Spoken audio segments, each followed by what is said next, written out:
Halo, salam sobat, sehat, selamat, sukses, sejahtera. Perkenalkan saya akan menjelaskan tentang pembuatan tabel distribusi frekuensi, histogram, dan poligon frekuensi. Jadi seandainya kita mempunyai data yang sangat banyak, hasil survei atau hasil penelitian, katakanlah misalnya ini datanya, nah maka kita perlu mengkelompokkan data itu misalnya dalam beberapa kelas. Nah itu bisa dinyatakan dengan distribusi frekuensi, berapa data atau frekuensi tiap-tiap kelas. Kemudian penyajian grafiknya bisa dalam balok dan histogram. Seandainya akan ditutup lagi dengan garis di atasnya, itu dikenal dengan poligon frekuensi. Jadi cukup sampai histogram juga tidak apa-apa, sudah tahu, sudah kelihatan ini trennya misalnya. Nah baik, untuk mempermudah, kita langsung saja ngitung berapa jumlah data keseluruhan. Jumlah data keseluruhan sama dengan pakai formula count A, ya. Kita blok saja, ya. Blok, kemudian enter, tutup dulu baru enter. Kemudian nilai maksimalnya berapa? Nilai maksimalnya maksimal sama dengan max dalam kurung, kita blok lagi data keseluruhannya 10 baris 10 kolom, kurung, enter. Kemudian kita lihat minusnya, minimalnya berapa datanya, min sama dengan, ya, min dalam kurung, ya, blok,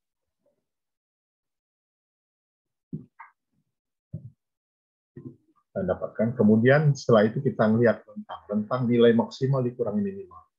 Maksimal kurang minimal, jadi nilai maksimalnya 43 dikurangi minimalnya sama dengan 37,2 sama dengan 5,8. Selanjutnya kita menghitung jumlah kelas, kita gunakan saja persamaan Stargess, ya, 1 plus 3,3 dikali log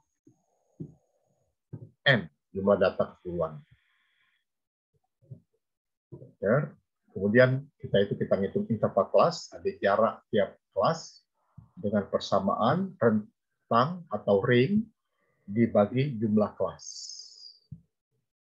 Nah, setelah itu kita langsung saja masuk ke distribusi kelas. Kita asumsikan sini nomor, ya, nomor kelas, kemudian sini batas kelas, di mana bagian bawah ini adalah batas bawah, ada kemudian sini ada batas atas, ya, batas atas. Kita coba dulu, ya. Kita misalnya kelasnya misalnya banyak, kita upayakan biasakan pakai formula 1. Kemudian yang berikutnya adalah kita pakai formula, jadi formula sel plus 1 plus 1. Jadi kita gunakan ini dengan copy, kita bisa banyak jumlahnya, ya. Nah, itu kelas 1 sampai 8 sudah ada. Batas bawahnya kita langsung otomatis nilai minimal. Nilai minimalnya kita boleh saja langsung pakai 37,2 ini, kita masukkan dalam nilai minimal. Sedangkan batas atas itu sama dengan nilai minimal 37,2 ditambah banyak kelas, interval kelas. Selanjutnya, nilai daripada batas bawah kelas kedua itu sama dengan batas atas kelas pertama.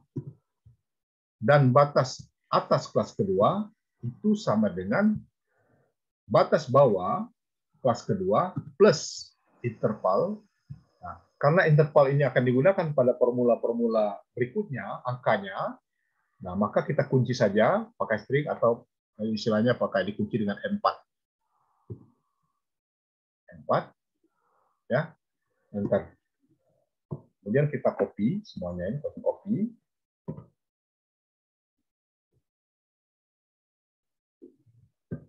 Tampak di sini batas kelas, bawah kelas ini 2 desimal, sedangkan ini adalah datanya 1 desimal. Jadi kalau dia datanya bilangan bulat, mestinya maka batas kelasnya itu 1 desimal. Kalau untuk menghindari data pada 2 kelas, ya, atau untuk menghindari data terdapat pada garis di histogram. Kalau dia bilangannya, datanya misalnya 2 desimal, maka batas kelasnya usahakan 3 desimal. Ya. Jadi ini sudah 2, tapi karena ini masih formula, maka kita lebih baik ini kita usahakan kita coba pastikan dengan 2 desimal. Jadi ini kita copy dulu, kita copy data ini, kita copy ke sini, tapi dengan copy dengan paste values ya.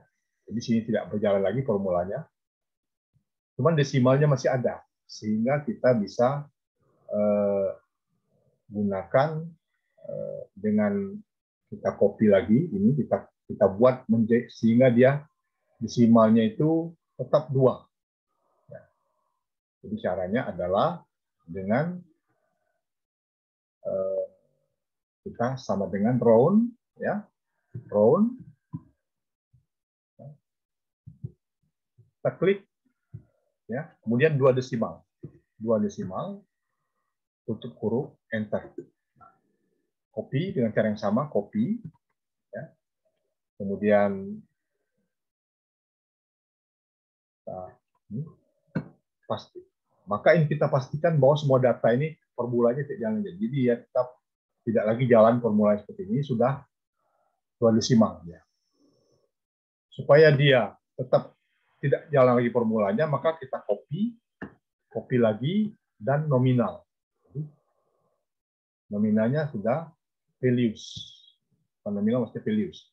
Jadi ini tidak lagi jalan values-nya. Ya. Tidak lagi jalan maksud saya formulanya.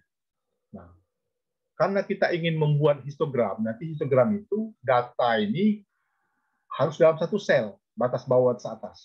Jadi kita rubah saja data itu menjadi satu sel dengan formula sama dengan ya batas bawah ini 37,2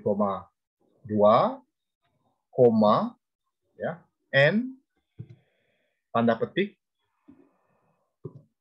minus tanda petik n koma kita blok batas atas, enter. Maka dia akan muncul dalam satu sel. Sehingga kita bloknya mudah menggambarkan dalam histogram. Kemudian ini kita copy nanti, kita copy supaya dia enak kelihatannya tampilannya, kita buat di tengah. Kita buat di tengah. Ya. Oke. Ya. Oke, di tengah dia. Nah, sekarang inilah batas kelas ya, atau batas kelas. Ini kita buat kelas saja. Kelas ya. Kelas ya.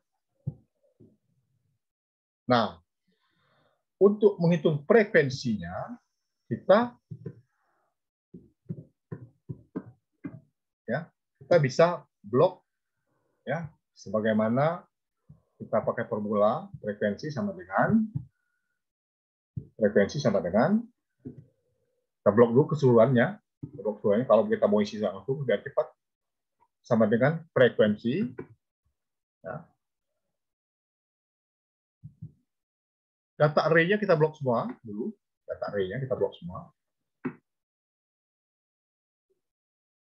sebanyak 10 baris 10 kolom. Kemudian koma bin ray itu adalah batas atas. Bisa kita pakai yang ini, bisa pakai ini dan sebagainya ya. Nah, awal dari ini kita pakai saya ini misalnya. Ya. Tutup kurung. Nah, karena ini isi semuanya, maka kita pakai shift control enter. Angkanya. Jadi sudah jelas ini kelas ya. Kelas ini kita bisa border ya. Jadi frekuensinya itu. Nah, kalau kita ingin membuat poligonnya, maka kita harus pakai ini persen line-nya. Persen, kita anggap ini untuk line ya, persen line. Ya. Maka ini angkanya sama itu saja. Cuma saja ini dalam bentuk jumlah biasa, frekuensinya, ini dalam bentuk persen. Kenapa persen? Karena kita tahu ini jumlah datanya kan 100. Kita jumlahkan dulu caranya biar cepat, biasa di copy. Itu 100. Nah, enter. Ini kan 100 jumlah datanya. Nah, kalau mau persen tentu saja ya sama saja prinsipnya. Jadi karena data jumlah 100, jadi 4 ya. Supaya angkanya sama dengan 4%, jadi ini persen, jadi kita buat langsung dalam kurung nanti, bagi data semuanya, karena ini akan digunakan untuk semua pembagian di bawahnya, maka ini pakai F4, kunci, ya, tutup kurung, dikali 100. Supaya dia nanti angkanya tetap 4, jadi 4%, tapi 4%. Jadi 4%, ini untuk lain ya. Maksudnya untuk grafik garis, maksudnya kan. Bukan persen lain, bukan persen. Jadi untuk lain itu gitu. Nah, dengan cara yang sama, ya, di copy, berarti berlaku untuk yang di bawah. Nah, kalau kita gambarkan grafiknya, ya,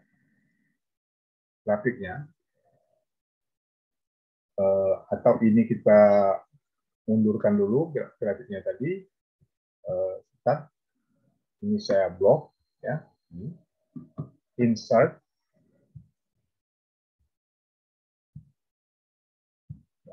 Ini histogramnya.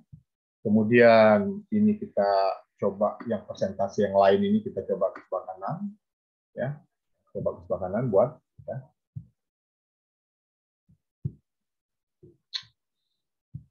Oke, saya pakai mouse jadi nggak pakai mouse. Oke, nah.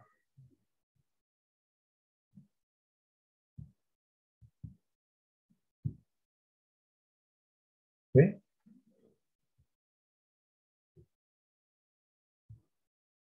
Ya, ini jadi kita klik kanan, ya. Klik kanan,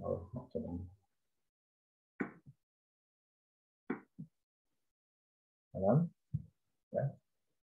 Kemudian secondary. Nah, jadi kita pilih secondary. Kemudian nanti kita pilih juga dia line, klik kanan lagi. Ya. Chart seriesnya kita pilih ini, maka dia seperti ini ya. Oke. Nah, sekarang sudah kelihatan. Nah, kalau mau poligon itu, kalau mau tutup dia ke bawah. Jadi kalau ke bawah dia datanya itu ini ada 0 di sini, 0. Kelasnya kita isi saja kelas ya, misalnya 36,sekian sekian di 0. Kemudian di sini juga kita juga isi yang di bawahnya itu kelas, katakanlah kelas penutup, kelas terakhir ada kelas sisi 0 juga di lain ini. Sehingga dia garisnya itu akan nutup ke bawah. Tapi juga tidak jadi masalah juga. Jadi kan, nah sekarang bagaimana ini tampilan ini? Kalau kita ini perbaiki tampilannya, kita no gap. Tampaknya sudah ini menyatu, ya. Kemudian untuk memperbaiki tampilan daripada batas atas batas bawah tiap kelas ini, kita gunakan sini, ya. Kita solid line. Kemudian misalnya kita pakai yang kuning batasnya, kemudian kita besarkan, tebalkan dia. Nah, kelihatan ini sudah semuanya ya. Saya ulangi. Nah, untuk semuanya ya. Solid line ya. Kemudian ini sudah kuning ya, kita ini kelihatan kan batasnya, kelihatan batas garisnya. Nah, itu kita tinggal mempercantik penampilannya ini ya. Jadi kelihatan bahwa kelas kalau kita lebarkan tentu saja angkanya akan lebih baik, batas bawah ke atasnya. Nah, ini. Jadi kelihatan untuk kelas pertama ini batasnya, batas bawahnya 37,2, batas atasnya 37,96. Kemudian untuk kelas kedua, batas bawahnya 37,96 sampai 38,73 dan seterusnya. Ini kalau kita ingin lengkapi dia dengan title, maka kita bisa gunakan axis title. Sini misalnya histogram apa, ya. Histogram misalnya histogram dan poligon frekuensi misalnya, ya. Walaupun cukup histogram juga nggak apa-apa juga, ya. Kemudian ini persentase, ini kan persen ini. Jadi ini persen bacanya jadi yang garis ini, yang poligon ini ke kanan, ya. Karena kebetulan jumlah data 100 ya sama saja antara persen dengan ini. Jadi ini tadi kita bisa pakai persentase, ya, persentase. Kan persentasenya, oke. Kemudian ini kita bisa nyatakan frekuensi.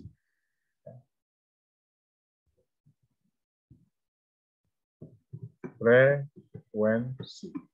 Oke. Sedangkan ini kita nyatakan apa? Kelas.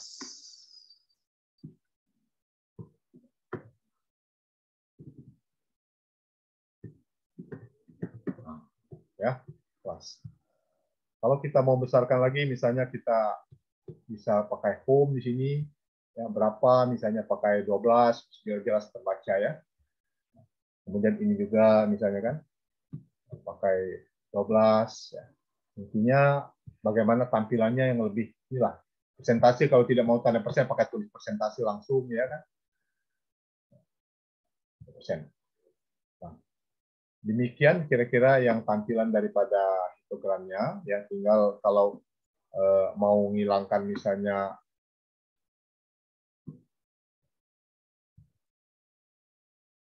garis ini, bisa kita hilangkan, bisa kita klik, bisa kita hilangkan, bisa juga bisa kita del, atau kita kembalikan saja, misalnya dia jelaskan. Ya. Kemudian kalau mau value bisa kita masukkan juga value, bisa kita klik ini, kita klik semuanya, kita add value, data label. Jadi kelihatan data labelnya masing-masing, kelihatan masing-masing. Jadi kalau ingin membahasnya bagaimana histogram ini, tentu saja harus tahu kasusnya. Ini kan data tadi tidak sebutkan kasusnya apa, yang jelas ada data. Jadi intinya kita menekankan bagaimana penggunaan MS Excel dalam pembuatan histogram. Yang akan datang tentu saja kita akan membuat histogram yang menggunakan data analisis. Jadi kalau ini kita kan tadi tumbuh di Excel, ini program aplikasi. Di Excel juga, ini kan ada histogramnya. Ini kan ada histogramnya. Kita mudah-mudahan kita pada pertemuan yang akan datang, kita akan gunakan cara data analisis. Pada dasarnya ketika kita sudah mengerti dengan distribusi dengan ini, kita sudah tahu. Nah, ada juga beberapa histogram, kalau misalnya ini tetap dilengkapi dengan rata-rata keseluruhan data dan batas pengendalian. Jadi kalau rata keseluruhan data itu artinya nilai rata plus minus standar deviasi. Jadi batas bawah, batas atas pengendalian itu dengan plus minus standar deviasi. Jadi ngitung standar deviasi. Kalau secara Excel standar deviasi mudah, di blok saja kita pakai formula standar deviasi ada. Tapi juga ada formula lama yang pakai formulanya ya agak sedikit memerlukan perhitungan, ya, dengan contoh-contoh buku-buku yang lama. Ya. Saya kira itu, ya, yang perlu saya sampaikan. Terima kasih atas perhatiannya. Mudah-mudahan ini sangat bermanfaat. Selamat belajar. Semoga Anda semua menjadi orang yang sukses, mulia. Terima kasih. Salam sehat, selamat, sukses, sejahtera.